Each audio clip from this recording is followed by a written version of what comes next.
নমস্কার, আশা করি সবাই ভালো আছেন। আজ 24শে ডিসেম্বর আমরা একটু বার্লিনের উদ্দেশ্যে রওনা দিয়েছি।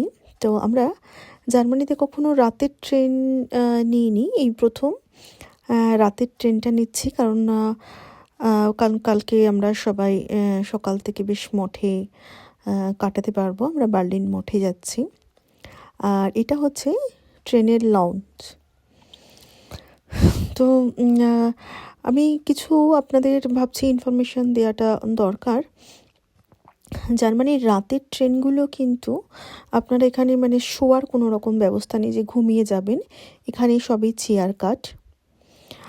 আর রাতে আপনারা ট্রেনের টিকিটটা কিন্তু ভীষণ সস্তা, খুবই সস্তা, ডবলের থেকেও কম দামে পেয়ে যাবেন।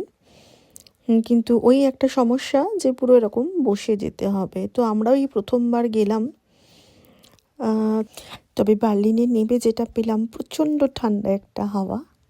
আবার আসবো পরের ভিডিও নিয়ে। টাটা।